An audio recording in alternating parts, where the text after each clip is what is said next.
नमस्कार प्यारे बच्चों।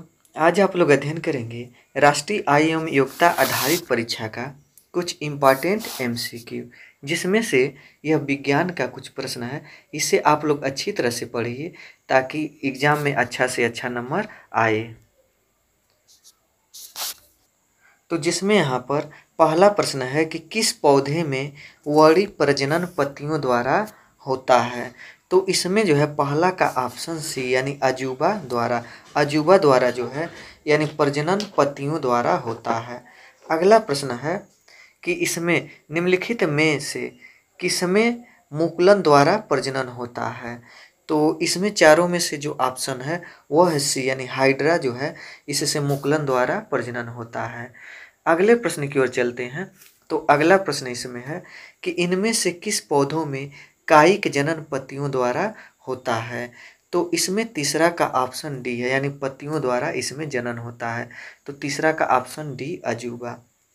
अगला प्रश्न चौथा, निम्नलिखित में से कौन पौधे के नर जननांग हैं।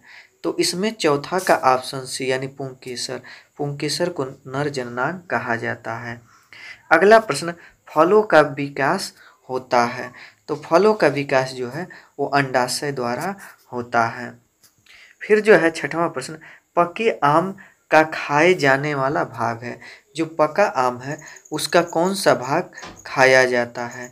तो उसका जो है मध्य भित्ति खाया जाता है। तो छठवां का ऑप्शन बी सही है। अगला प्रश्न इसमें कि जड़ों का विकास होता है।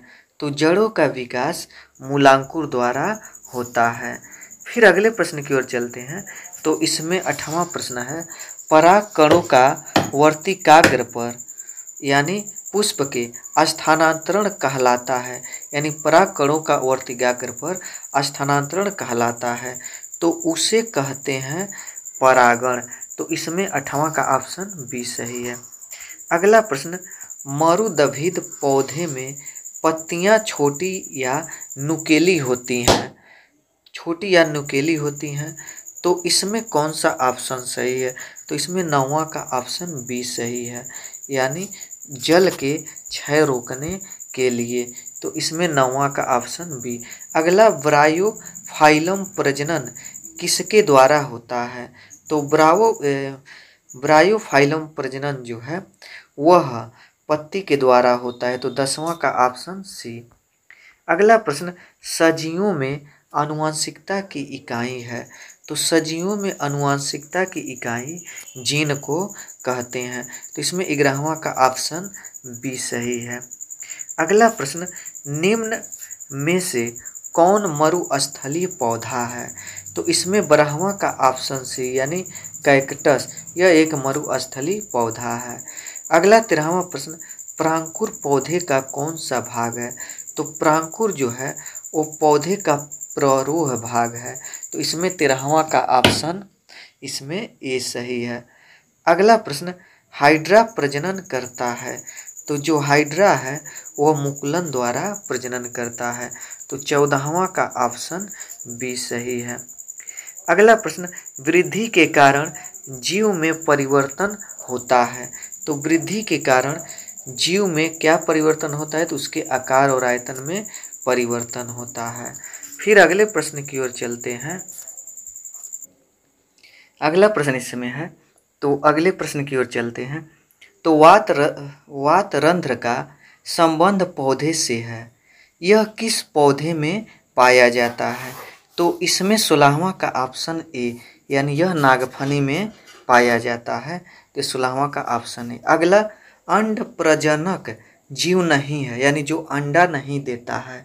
तो इसमें 17वां का ऑप्शन सी यानी बिल्ली अंडा नहीं देती है।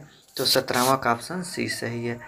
अगला प्रश्न, निम्नलिखित में से नर हार्मोन्स है यानी जो नर में पाया जाता है मादा में नहीं पाया जाता है। तो इसमें 18वां का ऑप्शन ए यानी टेस्टोस्टेरॉन। अगला प्रश्न, निम्नलिखित में से किस पौधे की जड़ें नए पौधों को जन्म दे सकती हैं। तो इसमें 19वां का ऑप्शन है वह ए यानी डहेलिया। अगले प्रश्न की ओर चलते हैं। तो अगला प्रश्न इसमें है, निम्नलिखित में से एक लिंगी पुष्प वाले पौधों का सही समूह है, यानी जो एक लिंगी होते हैं। तो इसमें 20वां का ऑप्शन है डी, यानी मक्का, पपीता और खीरा। अगला, ब्रायोफाइलम में किस भाग के द्वारा जनन क्रिया होती है? तो इसमें 21 का ऑप्शन है बी, यानी पत्ती द्वारा। अगले प्रश्न की ओर चलते हैं। तो अगला प्रश्न है इसमें, आंतरिक निषेचन होता है। तो जो आंतरिक निषेचन है वो मादा शरीर में होता है। तो 22 का ऑप्शन ए सही है। अगला प्रश्न, नारी में निषेचन कहाँ होता है? तो जो नारी में निषेचन है वो फैलोपियन नलिका में होता है। तो इसमें जो फैलोपियन नलिका में, तो इसमें 23 का ऑप्शन सी सही है। अगला प्रश्न, मानव शुक्राणु गति करने के लिए इससे ऊर्जा प्राप्त करते हैं, यानी किससे ऊर्जा को प्राप्त करते हैं? तो वह जो है माइटोकॉन्ड्रिया से ऊर्जा प्राप्त करते हैं, क्योंकि कोशिका में माइटोकॉन्ड्रिया पाया जाता है। तो 24 का ऑप्शन बी सही है। अगला प्रश्न, पादपों में निषेचन के पश्चात अंडाशय से विकसित होता है।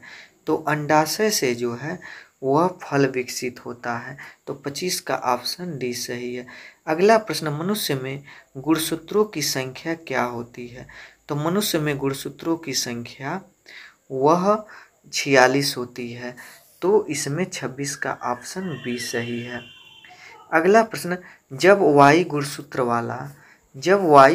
वाला एक शुक्राणु यक्ष गुणसूत्र वाले एक अंडे को निषेचित करता है तो युग्मनजन एक बच्चे में विकसित होता है। तो क्या विकसित होता है? तो इसमें से 27 का ऑप्शन है सी, यानी पुरुष। जब एक यक्ष हो और एक वाई हो तो पुरुष होगा। अगर यक्ष हो तो वह स्त्री होती है, और यक्ष वाई गुणसूत्र यह पुरुष का होता है। तो इसलिए वाई गुणसूत्र यक्ष गुणसूत्र से संपर्क रखता है तो वह क्या होगा? पुरुष। तो 27 का ऑप्शन सी सही है। अगला, पराग कणों का वर्तिकाग्र पर स्थानांतरण कहलाता है।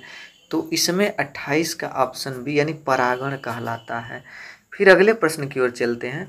तो अगला प्रश्न है, निम्न में से कौन से जंतु अंडे देते हैं?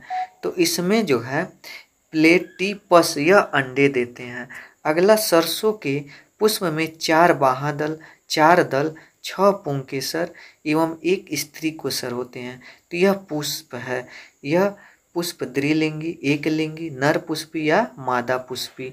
तो यह जो पुष्प होता है वो द्विलिंगी होता है, यानी इसी पुष्प में नर और मादा दोनों होते हैं।